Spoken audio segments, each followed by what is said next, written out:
there was like 2 topics that I saved.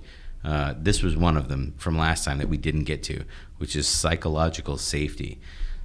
So like psychological safety is definitely your topic. It's definitely. I think didn't you have a presentation or something that you were supposed to do? I did do a presentation on it some time ago. I'm trying to remember where it was now. I think it might have been a meetup or something. Yeah, it was a meetup.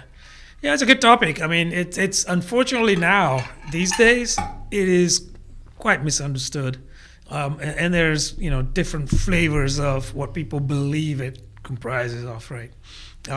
Back in the day, this is just a few years ago, when it was first introduced and became vogue very quickly, actually, it was really about making sure that the team can work in a protected mode almost from outside influences. Nothing really kind of overtly hostile or anything like that, right? But people coming in and throwing their weight around, like leadership particularly. Yeah. And I actually had this experience on an offshore team. When I was out of the room, the CTO came in and told people to stop whatever they were doing. And he said, here's this feature, I want you to implement this. And this is mid-sprint, right? And the team knows better, so they just basically said, yes, sir, no, sir, whatever. right? And as soon as I came back in, they're like, hey, what have you been, right? This is what they're doing to us. Okay, take a breath. Let's figure out what's going on. And so it was perceived as a threat because they were told what to do and disrupt they were disrupting the sprint by coming in and throwing their weight around, supposedly. When I dug into it, it turns out that there was a conference that he wanted to show this feature at. And we were getting some key clients or prospects at the time attending the conference. So it was actually quite important. But the way it was done wasn't quite maybe optimal, right? So that CTO possibly should have engaged with the product owner. I guess they just don't have time when you're at that level. You feel like you own everything. Yeah, that's so weird because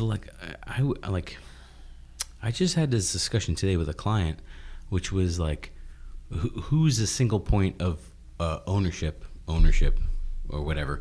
We were talking about releases, which is one of my topics of release management, which is basically like when a release gets put into production, like who's my person to go to just to talk about like how did the release go, what's in the release, did it succeed, did it fail, what's whatever. This is the same thing. It's like you would think that like the product owner should be the single point of ownership, that anybody, C-level executives, just a stakeholder to me. So but anybody, could be a customer, could be a manager of another department, doesn't really matter. But they should know to go to the product owner for any and all concerns, Yeah, I agree. Are we segueing to that topic right now? Or no. We can stay here. We can stay here. I don't like. I feel like psychological. So, like to me, the topic of psychological safety to me means nothing, because it's one of those. It's like saying big data to me.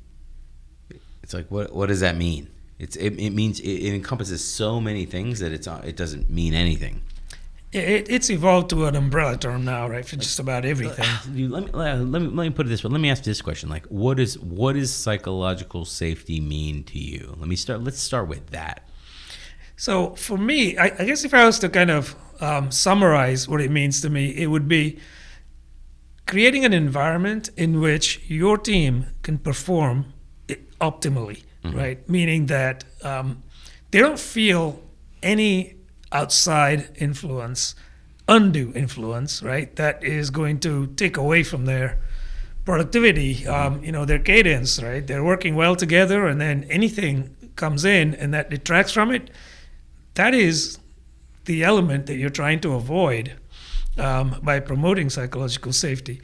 But that's only one side of it, right? That's just an external influence. But there are internal factors, like making sure that people feel it's okay to speak up, for instance, at, let's say, a sprint demo. Yeah. For this reason, you can do things, right? Like, for example, you can make sure that not the same person is presenting every single time. Call on those, those introverted, quiet people to present. Take turns, perhaps. So there are lots of little things like that you can do. And that was just one example. Another example is you're in a refinement meeting. There's always somebody who doesn't raise their voice, Yeah. right? And after the fact, they're like, you know, I have a question, right? Say, feel free to just put your hand up and say something. Yeah. To encourage that and create the environment in which they can do that. As a Scrum Master, as a coach, that I think is incumbent upon you, to do that. Yeah, I will tell you, like earlier in my career, I was that guy. Like I'd go through the whole meeting, I wouldn't say anything, and at the end, then I'd like 5 minutes until we're ready to break or whatever, I'd be like, I'm not sure about this, and of course, like in the meeting, it would be, everyone would get agitated. It'd be like, well, why did you wait until now or whatever? But I'm like, well, that's because that was my personality at the time, and that earlier in my career where I didn't feel confident or didn't feel safe enough to jump in while we were talking about things, or cut people off or do whatever. You know what I mean? That's why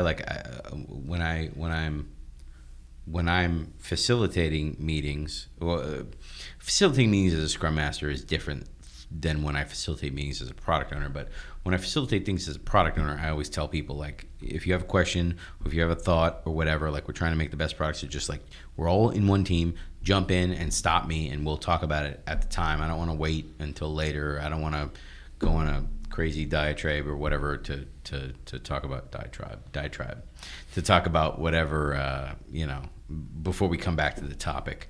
I ask people to stop me. But I mean, the problem about asking people to stop you is, like, are they really going to? I think, like, there's a certain amount of time that needs to pass while you work with someone where they actually feel comfortable operating like that.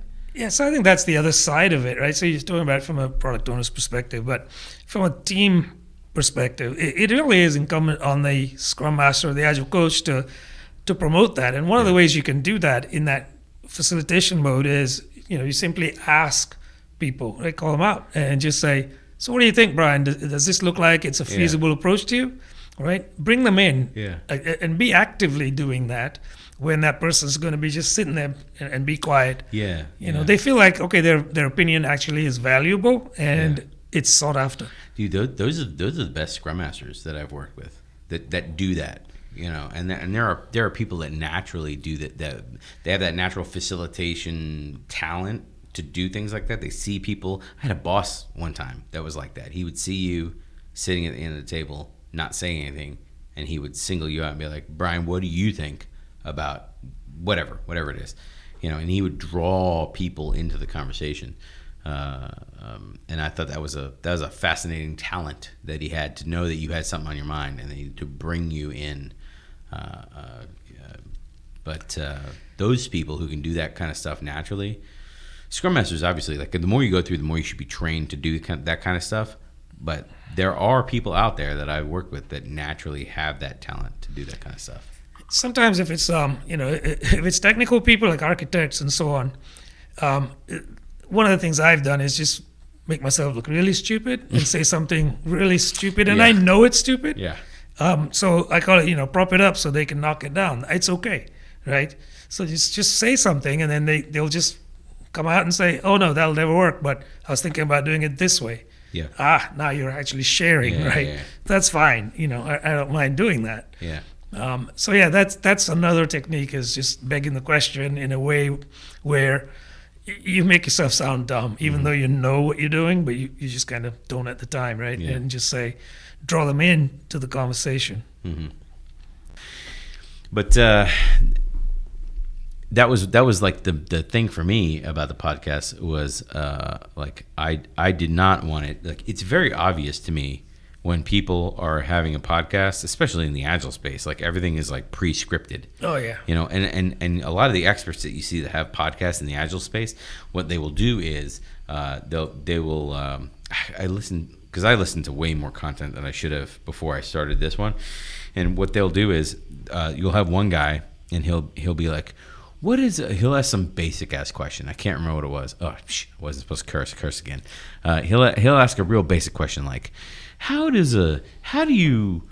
can't even think of something so basic that it's ridiculous. Like, how do you start your sprint or something. He'll be like, "Oh, I've always wondered, as somebody without expertise, Oh yeah. I've how seen do I those guys. start a sprint and I don't know what's supposed to happen? Where would you even start?" Well, we have a sprint planning, you see, and we take stories that have been refined. I'm like, dude, you know what a sprint planning is. Yeah. Why are you asking that question? That's a ridiculous. Like, can't take anything from that. Yeah. So like that's the thing. Is like their podcast is like scripted to get to the answer they want. Yeah. But the problem with that is like the answer that they want is so sanitized that like nobody listening is gonna take anything from it. And it takes a while to get there. Yeah. So that was my thing. I was like I can come up with topics, but I don't want to have a script on the fly. Like I'm not interested in that at all because it doesn't help anyone. Right. I would even go out like everyone like the things people ask me is like, well who's the target of the podcast? Like what is the target audience or whatever? And like in the back of my mind, I'm like, well, it's like it's really anybody in the agile space.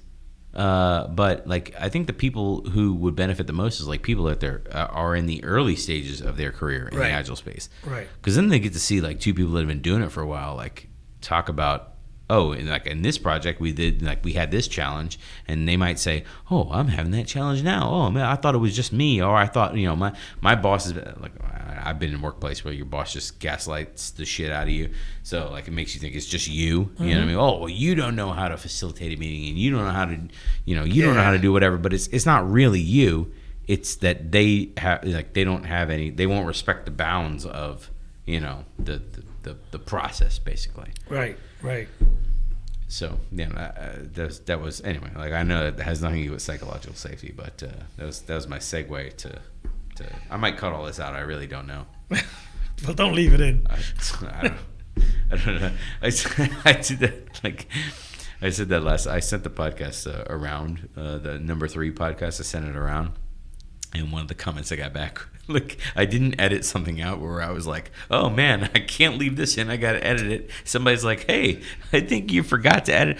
No, I didn't forget to edit because I hate editing. And if I can leave something in, I will definitely leave it in.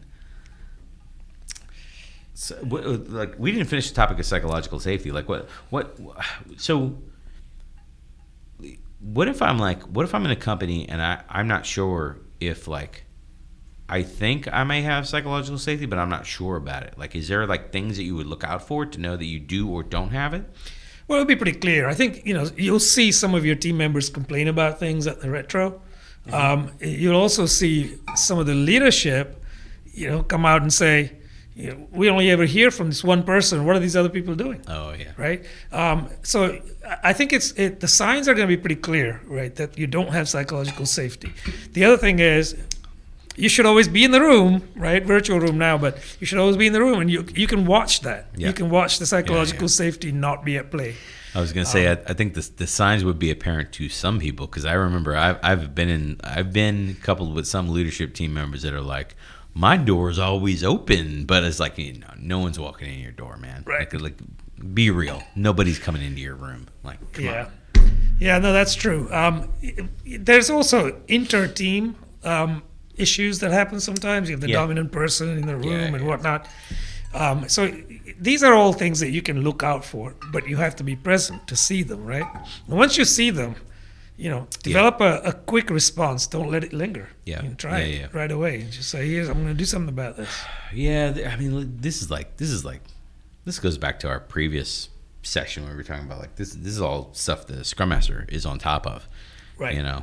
They're making the mental notes. They are understanding the relationships. They're taking the keys. They're taking note of all the key indicators and all that kind of stuff, and they're approaching people one-on-one. Like, hey, did you notice when you did that or whatever? I could definitely see why somebody wouldn't want a Scrum Master. Like, I don't want somebody calling me on my shitty behavior. Like, well, especially if you're the kind of guy who likes to throw his weight around in the room, right? Yeah. We all come across those before. Oh man. But I think one of the things to look for when you see these things is you see it from one person. Don't wait till you see it from somebody else, right? Call it out during a retro and say, can we have a little change to our working agreement to say, nobody should be doing this. Or when someone is seen to be doing X, anyone feel free to put their hand up and say, hey, we agreed not to do this. Yeah. Dude, working agreements go a long way towards helping out in this situation. Like the cycle, like I had in one of the last situations I was in, it would have been really nice to have a working agreement. Like, this is such a great thing to have a Scrum Master in your environment, because I could have taken my Scrum Master up to the executive level and be like, hey, executive team, you guys are a team. And my Scrum Master is now your Scrum Master. And they'd have been like, what the hell is a Scrum Master? But like, don't fucking worry about it. Don't worry about it, man. Like, that's not in the bounds of don't worry about it, okay? But my Scrum Master is we're gonna have retros with the executives. We're gonna have discussions with the executives. We have plannings with the executives. So like a little mini, because you're a Kanban. At the executive level, you have a Kanban board. All the executives they're just moving a mile a minute. Every single executive ever in every organization. But they know they can only work on one thing at a time. So it suits them to have some kind of executive Kanban board, and it also suits them to have a Scrum Master to lead them through some kind of organizational retros. Like we were doing that. Like in one of my clients, we laid that framework down on a certain cadence. We're going to have a leadership level retrospective. Where we basically roll up all the programs. If it was like a multi-team initiative, this would be like a program level retrospective. The company was fairly small, so it was easy to have a leadership level program retrospective. And things that come out of that is like, we're trying to hit these objectives or whatever, but product's not delivering as fast. Well, why is product is that if all your objectives and all your goals are blocked by product not delivering as fast, like what kind of goals do you have?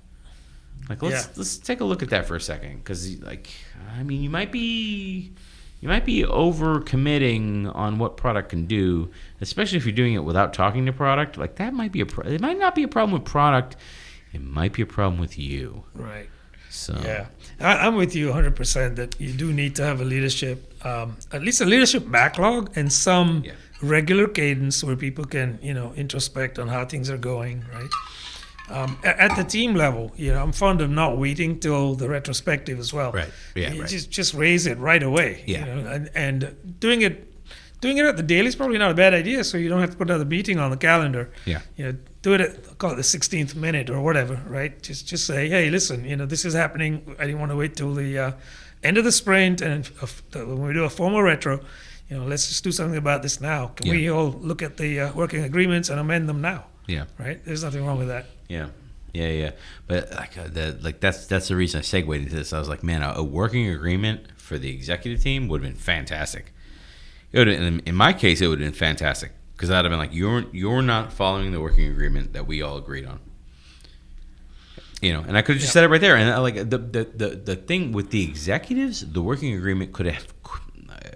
This really is a missed opportunity for me, specifically in my case, like this case I'm talking about, because if I could have got my Scrum Master to, not really force, that's not really a great word. If I could have got my Scrum Master to help the executives understand why they needed a working agreement, I could have helped them understand. I could have opened the door to them being better leaders. That's where I'm trying to go with this.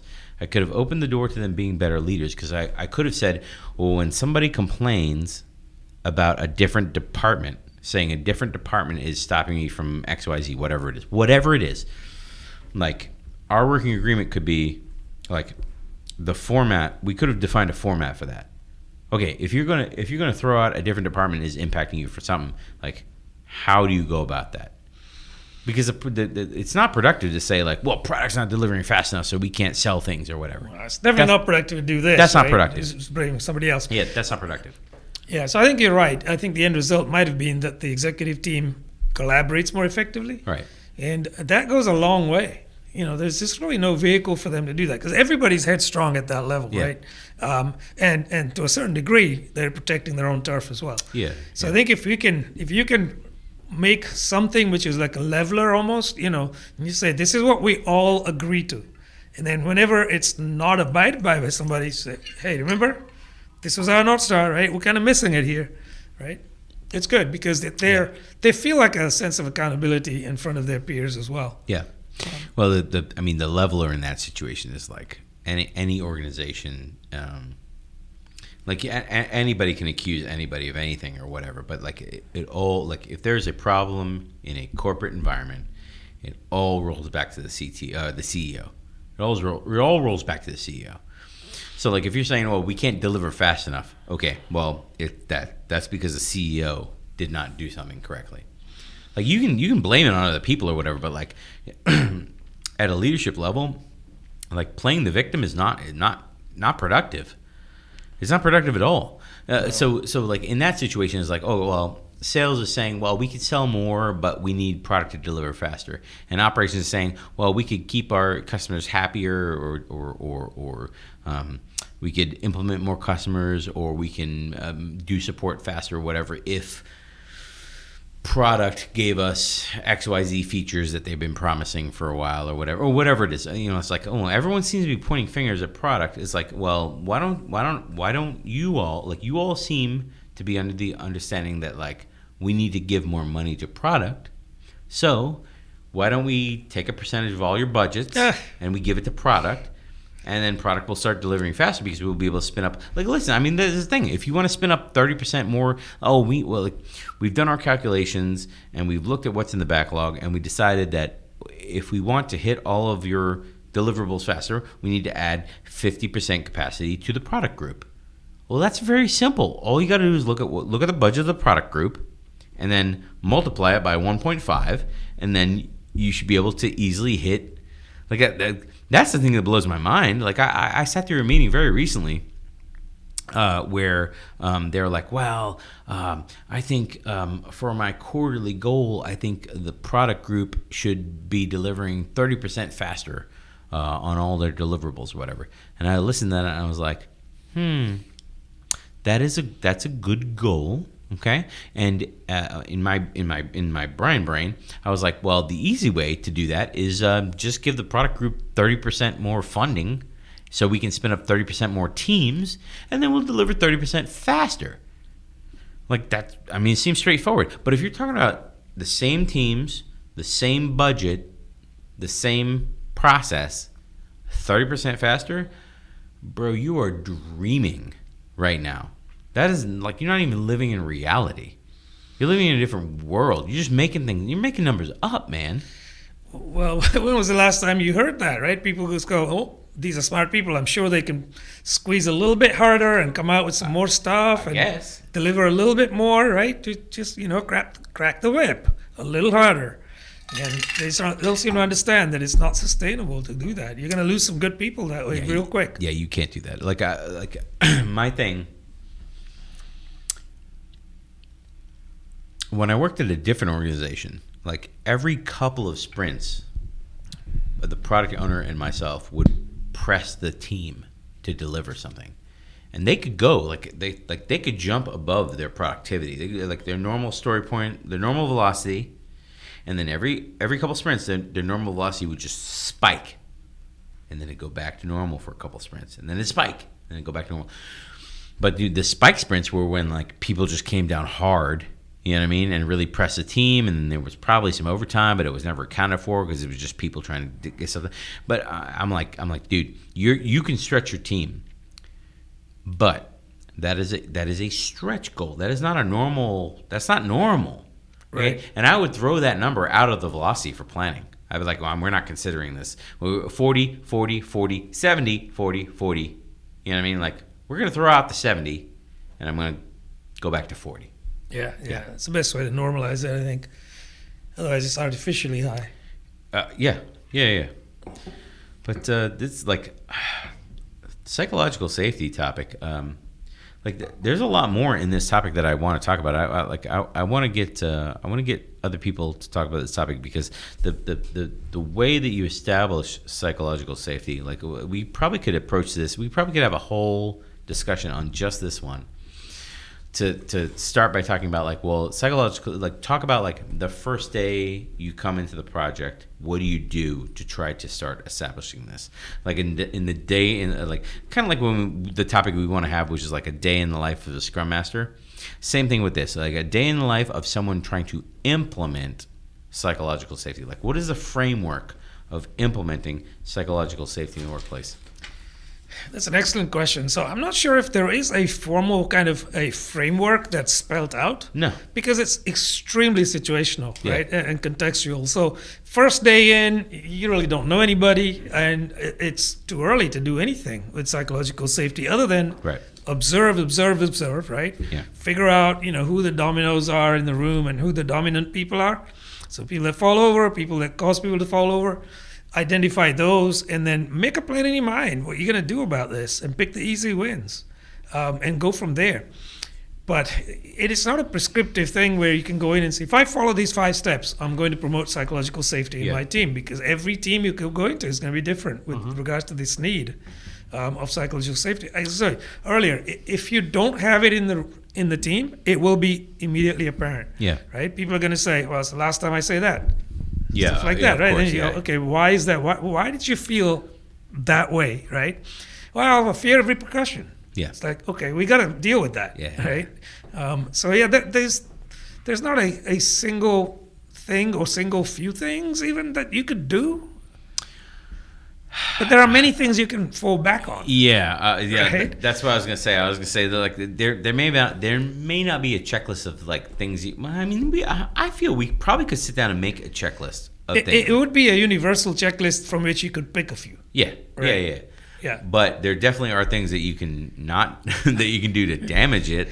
Like, Yes, for sure, absolutely. Throughout the word, it's a 1-letter word, I, right, and encourage your team to do that, right. So do you have developers on your team, or you have producers on your team that may want to collaborate, but other people are saying, well, I did this, and they're feeling like, well, I had a part in that too. Yeah, and right, You're yeah. taking credit. yeah, Do away with all of that stuff. You just don't have time for that. So Yeah, say yeah. we as a team, we. And when you fail, it's even more important. yeah, We failed, not you failed, Right. Brian, right? right. We failed. Right. We own it. Right. I just brought that up today. There was my newest team implemented a change to an API that broke the front end. They're a back end. It's a long story. Like, I don't know, back end. Like, I can't get into it why they're a back end team. They don't have a front end developer, but That sounds waterfall. it's yeah, it is. But like, I'm not going to get into that situation. But like, I just got into this today, where it's like, I got off a call with the development resources who were explaining what the problem was or whatever, and the CEO was on that call. And then my next meeting was just a product meeting with the CEO on it. Didn't have development, didn't have anyone from the development department. So the first thing that the CEO asked, he's like, I don't understand what just happened in the meeting we just got out of. And I'm like, I sit with those teams on a daily basis, and I really don't know why we didn't just want to say, like, Team A implemented something and it didn't work out. I was like, that shouldn't be a bad thing. We should just be like, well, Team A, which is our newest team, like, they implemented some code. They don't know the whole system. They don't know the whole database. They don't know all of our software. They try to make a change. They made a change. They broke something. And, like, that's our software. Like, okay, like, what can we do to make a change so that doesn't happen before? Okay, well, the changes we can do in the future is we can do some more automated regression. So we can do some unit tests. We can make sure they know we can make sure they sit with this certain person who's a subject matter expert or whatever. Like, we can do a lot of things, but, like, if you're trying to hide the reason that the failure happened, we can't make any changes to make it better. Yeah, so that usually happens from this blame game. So, if there's this blame culture in place, people will want to just bury the reasons because nobody likes to be blamed. That's what happened. So that's the first thing. The other thing is you could make the place so sterile that nobody's doing anything remotely risky. Right. But then what do you do with that? You're stifling innovation I know. completely, right? So, there is a balance, of course, but encourage your teams to take risks because from risks come innovation, but not crazy risks, right? So put guardrails in place by all means. But when they do fail, see how they respond to that failure. Are they learning from it? Are they failing the same way again? Because that's daft, right? Yeah. You don't fail the same way twice. Yeah. But if they're just brushing it off, picking themselves up and say, we've learned this, that's great. That's what you want your teams to do. Yeah. That's what I want them to do. Yeah. And that's why I told the CEO in that situation. I was like, look, man, like I'm a contractor. I was like, however, I was like, if you want to make a big impact in the marketplace with a small number of employees, this is a very small company. I was like, you got to get over why problems happen. I'm sorry, that's not what I mean. You got to get over that problems happen. Figure out why the problems happen, and ask your teams, what are you doing to make sure this problem never happens again? Trust the team to implement that fix, and then push forward, man. Yeah, let them own the issue, right? If they own the issue and they say, oh, yeah, we had this problem, here's what we did to fix it, then pat them on the back because they learned to adapt. And that's the biggest thing they can learn from this whole thing. I talked about this last time when I referenced the Numi article, and that the GM leadership, like with all the whatever the rhyme and reason, they just didn't get it. Okay, I feel the same way with this topic. Like the leadership won't get it because they've never seen a successful team. Well, also think about it from their perspective. Failure is frowned upon at the CEO level if he fails or she fails, right? So that's how they're ingrained in their mind. It's like, failure, no. Whereas they should be really encouraged to embrace risk-taking. And that is completely counterculture to how they've been raised. I feel like we just hit on something that will help one person on the internet, one single person on the internet, which is successful people. This has nothing to do with corporations. Successful people view failure as like, oh, we failed, it's a big deal. No. There's no such thing as failure. There's no such thing as failure. You tried something, it didn't work. You're going to try again, that didn't work. You're going to try again, that didn't work. You're going to try again, that works. And all of these attempts, you can roll them into the financial budget of the one thing that worked. Okay? And that's how much it costs you to be successful. What is the cost of success? It's all this stuff, all these failures that you did rolled into this one thing. And it's very difficult to get that when you have low psychological safety, like the weird cloud that's called psychological safety that I still go back to. Like I don't think it means anything, which is like it's not really, to me it's not psychological safety. It's like trusting your team to figure out the best way to do things and just giving them the leeway to figure it out along the way. This is a weird topic for me, man. Definitely. So, spending 10,000 ways to do something and then getting it right, you're eventually going to do that anyway. So you may as well embrace it. And here's what you have to gain from all this. Faster time to market. Right? Who was it that developed the light bulb? I should know this, right? Thomas Edison. Yeah. How many times did he fail? It said he failed thousands of times. Yeah. And then when he succeeded, we now have light bulbs. There is a lot to be said for embracing, risk-taking and failure and learning from it, and inspecting and adapting. It just comes back to that again.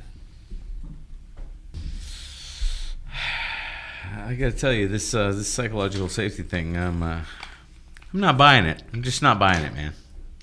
I'd rather just yell at somebody and feel better about myself when they don't hit my unreasonable goals. That innovates, right? Yeah, all right. I mean, you better be innovating to your next job because that is short-term thinking, unfortunately. Look, You know? Let's move into Agile, shall we? Let's do that. So I'm Jessica Deal. They don't seem to do intros here, but like I feel like that's appropriate, so I'm gonna introduce myself. I'm Jessica Deal. I'm a Scrum Master, and I'm here to talk about Scrum and Agile. Really, just with two of my favorite Agilists here. Oh. Brian and Om. I know. I'm not even just saying that because you guys are the only people in the room. I really feel that way. I thought you were talking about Om and yourself. Oh, I was come like, on. Oh, two of my favorite Agiles, Om, myself, and then, this guy's here, but this whatever. guy. Are you still on camera? I thought you were cut out. Nope, No. I'm cut out. I'm cutting myself out.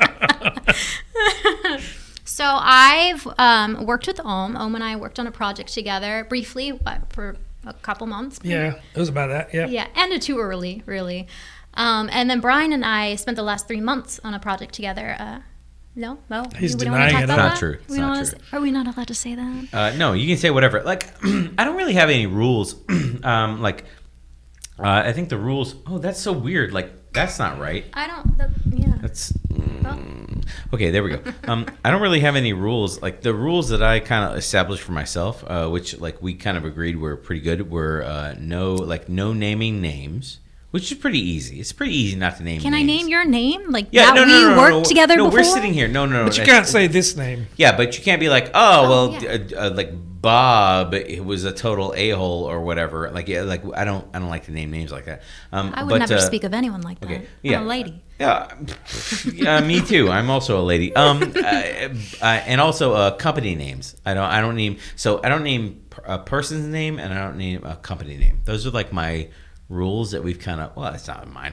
Those are kind of the rules that we've collectively agreed to kind of abide by. I'm good with that. Our working agreements, Yeah. if you will. Working agreements. Yeah, working agreement. I Yeah. love that.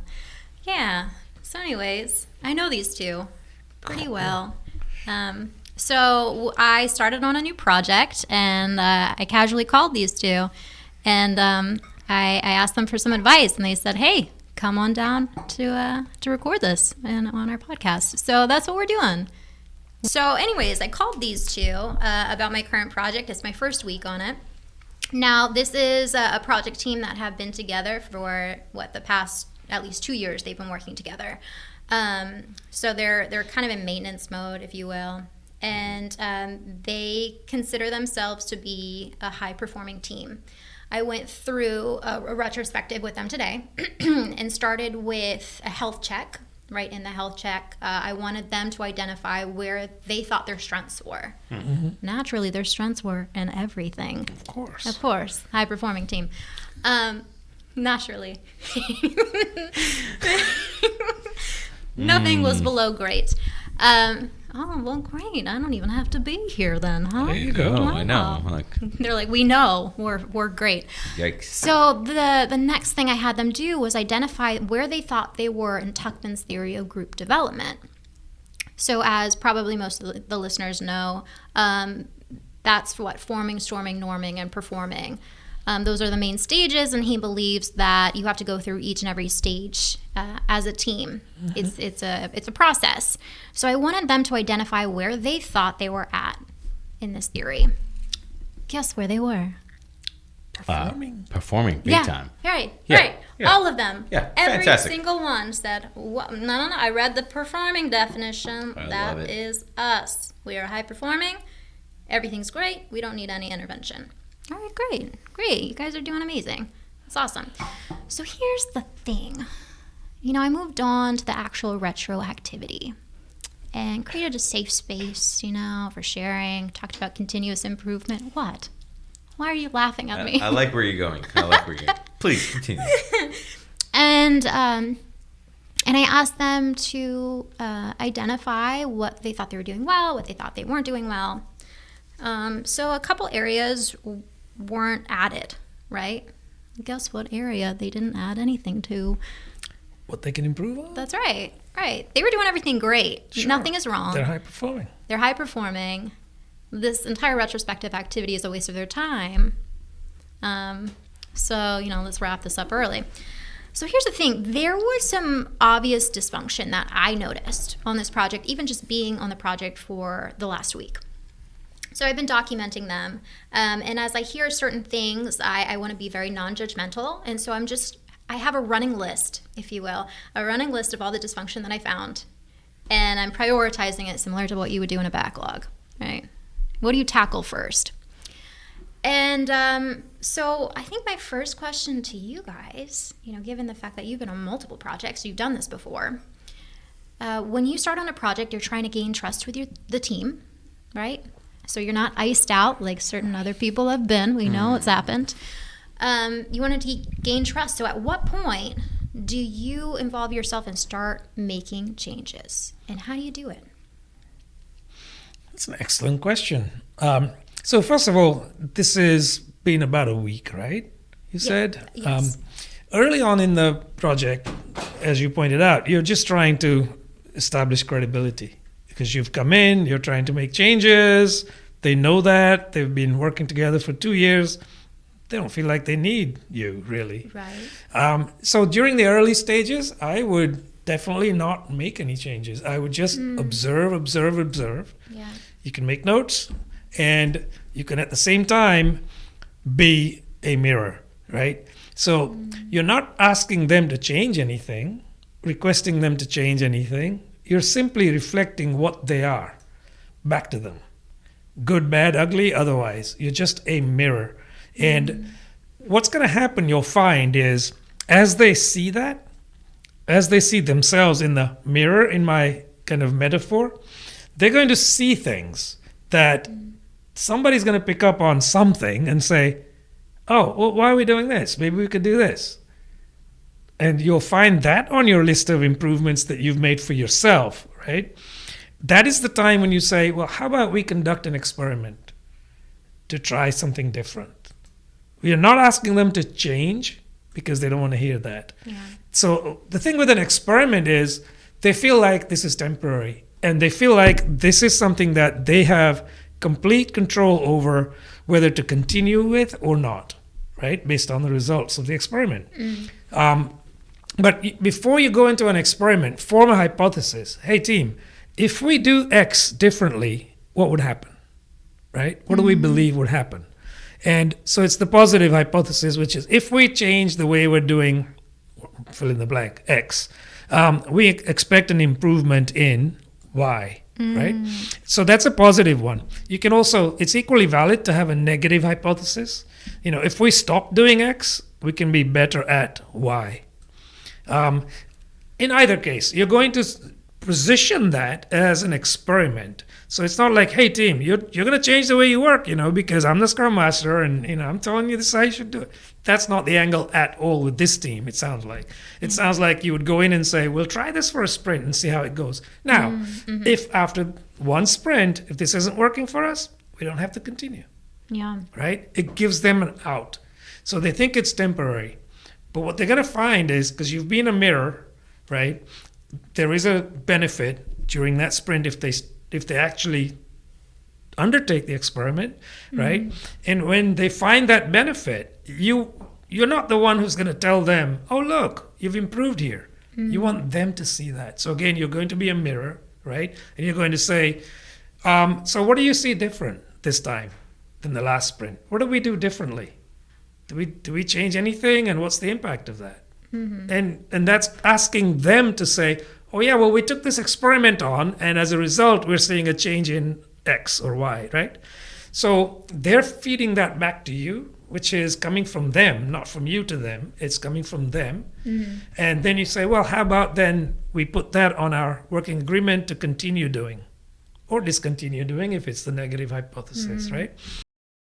Hey guys, 16th minute on a stand-up, right? Sure. Remember this? We did this 5 days ago or 4 days ago or whatever it is. Are we actually following these things, right? And if we're not, can we do that? Because we agreed to do it, Yeah. right? Not I'm telling you, none of that. It's just we as a team, you guys, right? We. I hate saying you and I. In conversations, it's we. And so we agreed to do this, and let's just make sure that if we're not, that we do it, right? More intently. So keep reminding them. So it doesn't have to be formal working agreements, but it's somebody who is always reminding them, and that's you. You're forever the mirror, right? Just showing them what they really are like. So it's not coloring their perception. It's just, you are like this. That's it. Make of this what you will, right? You're not as perfect as you might think you are, but you're close, right? And here are some of the things you could improve. Even though you have a laundry list of 10 things, let's say, you're not going to say, here are all the things you could do. You're going to say, out of these, if we do this, we'll be much better off, right? And sometime later, you can look at your list and go, okay, how about this now, right? And so that's the way to do it. It's just, peeling the onion, grapefruit, whatever metaphor you want to use, one layer at a time, right? That was very inclusive. You said a vegetable and a fruit. Whatever you want to say. You're peeling it back. Peeling it back, yeah, exactly. So one thing you said is that you phrase things as experiment. I like that, right? It's just an experiment. We'll see. We'll see what happens. It's almost non-committal at that point. Yeah. So I'm going to give you an example. I mentioned on our call today, the brief call, that my team, they were doing sprint planning, and they had stories specifically for the product teams, so the BAs, and then they had stories for the testers. They're just testing stories. And again, I'm observing, and I said, so this is a testing story? They said, yes. I'm like, does this happen often? They said, yes. I'm like, okay. So this is just for the product owner, is that right? Yeah. Okay. All right. So they don't see this as a problem. I'm not being judgmental yet. Now, you mentioned earlier you would say something the lines of, what would it be like if we, did vertical slicing instead of horizontal slicing? Well, what does that mean? Let me explain it. What if they don't see the benefit? Just use metaphors, I would say. Just ask them. Ask them if they were slicing a birthday cake, how would they slice it? Would they slice it horizontally and just eat the icing, right? Or would they slice it vertically? And I'm willing to bet that most people will say they're going to slice it vertically. No. Right? Why are you laughing? No, I love the icing. Like, I'm just like the slice icing, the little tiny bit off the top, so I can just eat the icing by myself. So in that specific scenario, you would talk about vertical slicing. You would use some analogies so they understand, and then you would encourage them to take it on as an experiment, right? I would, yeah. And I would also do something else. Of course, they're using story points, I assume, right? So introduce the concept, and you may not be able to do it in the first sprint, but introduce the concept of business value to them, right? Which is not the same as story points. Right. Story points is a fickle measure. It doesn't really mean anything to anybody. It's specific to a team, and it's a means to an end. Business value, on the other hand, is something that the team doesn't get to define, right? It's the product owner that defines the business value from each and every story. Okay, so now... our product owner is absent. Did I mention that? Yeah, there might be a problem with that scenario right there. She has another full-time gig, so she's really not available. So we have the whole BA proxy BO thing. Oh, goodness gracious. I feel like that should be a topic that we can delve into by itself. But, okay, so this BA proxy, product owner proxy, are they empowered? Are they empowered to make decisions on behalf of the absent product owner? From what I see, I want to say yes. However, they do have to go back to the product owner. So they're really not. Okay, that's fine. And so the flip side of that, right? Are they accountable for the work? Probably not. They're probably going to say, let me get back to you, right? I'm going to go back to the product owner. So in that scenario, you have to pretend that you actually do have a product owner. They're just working through this proxy. Right? You can't change that in a hurry. So ask the proxy to go to the product owner and have a business value score assigned to every story. The actual scale you use doesn't matter. You can use 1 to 5. Yeah. 1 to 10 is pretty common. But let's say you use 1 to 10. Don't get hung up on an 8 versus a 9. They're both up there, right? So I wouldn't split hairs over, it's an 8 or it's a 9. It's high business value. Yeah. So to that end, some of the teams that have never used business value, they might be better off just using straight HML, high, medium, low. That's it. Get your mind around that. It's easier. And then when you evolve a little bit, we can say, yeah, we have H, but now we have a high priority H, right? And no, we can't have priority 1A, 1B, 1C. There's only one priority 1. So given that, maybe we can use a scale so you could introduce it at that point. So start them off with HML and just say high business value, medium, and low. And then coming back full circle to that testing story, the product owner would need to now assign a business value to that testing story. What's it mean to them that this story is tested? I'm willing to bet it's not a high or a medium. Probably they're going to say low because it's the only thing left, right? So, okay, so that's fine because the only thing left, they're going to say it's a low. Let's say you have 2 or 3 stories like that, right, for a sprint. Now you can talk to the product owner about opportunity cost. If these low value stories, and don't confuse that with priority, it's completely different. This is business value. So these 3 stories, let's say, that are low business value, how about we just don't do them? Because we can do this instead, right?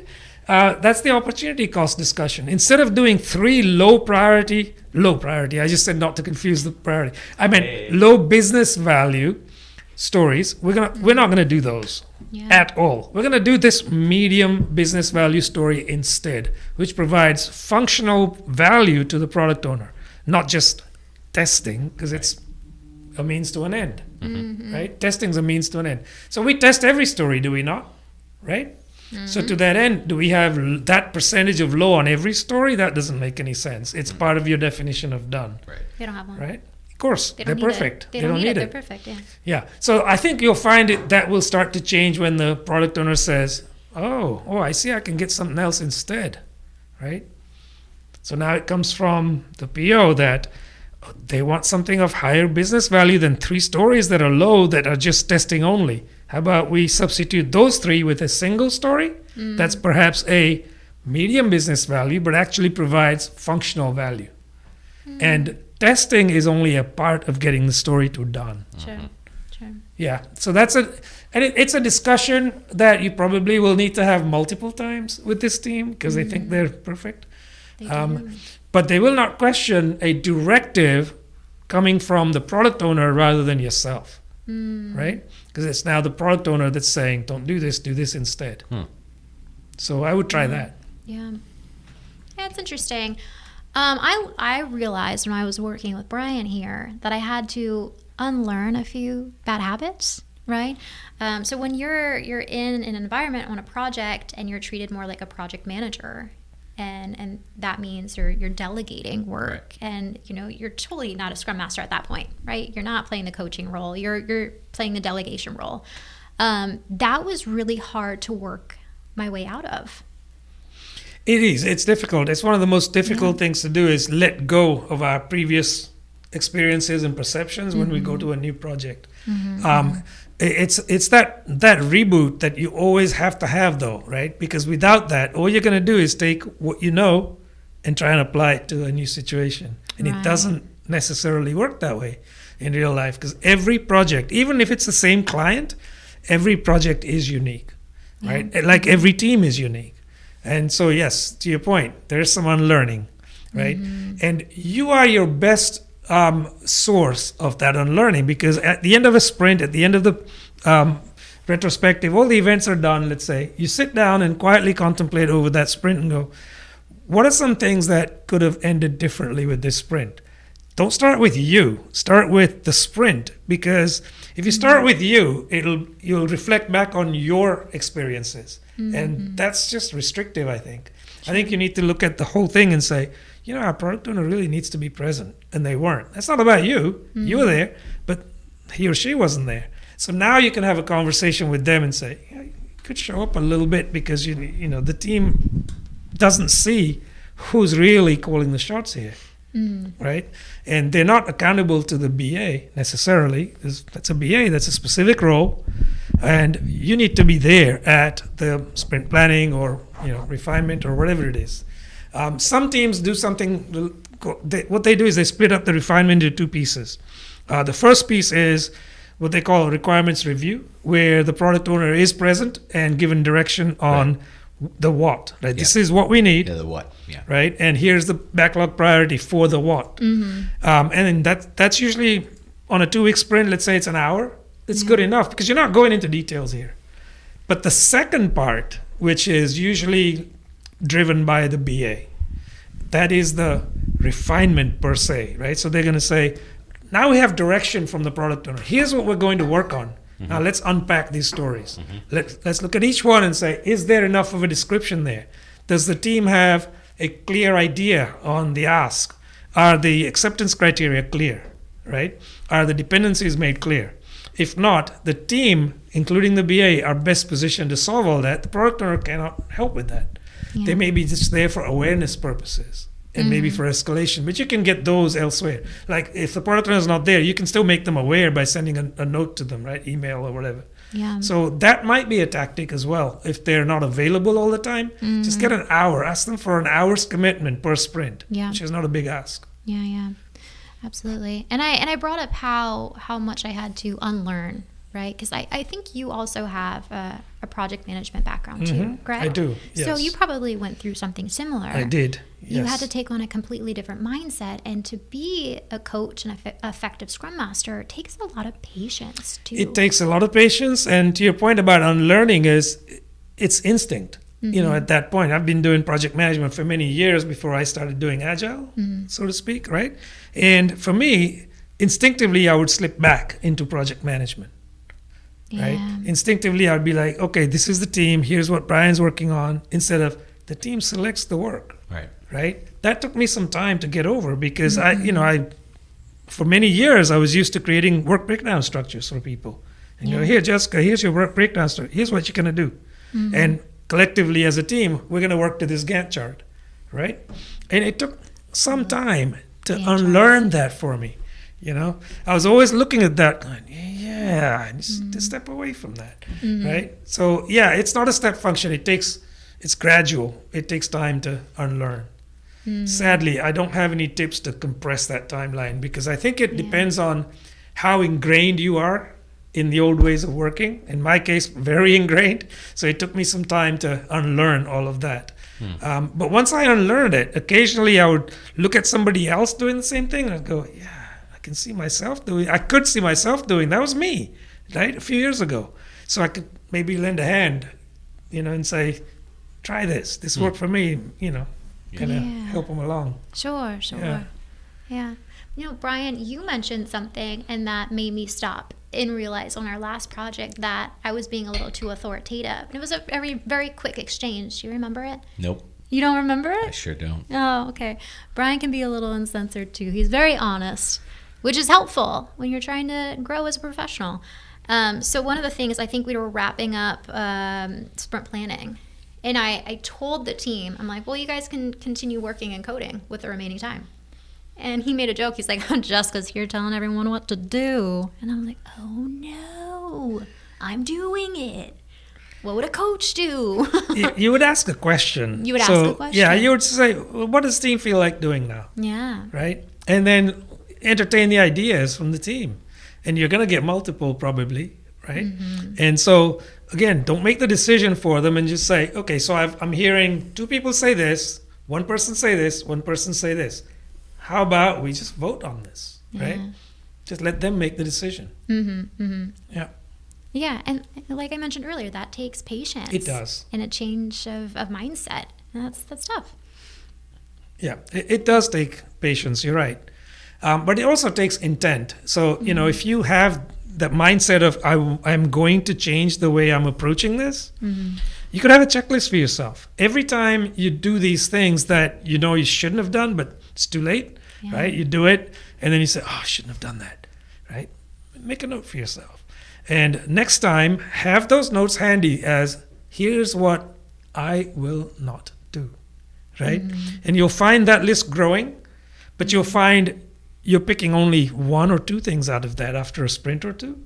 Then you can throw that away because you've got there. Yeah. Are we ending?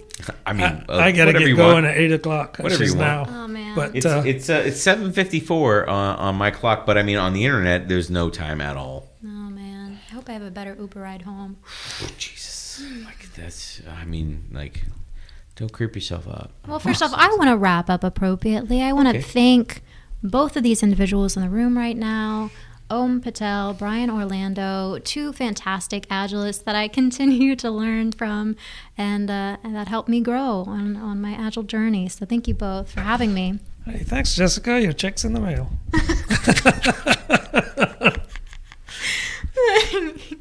Let's do this again soon, like next week.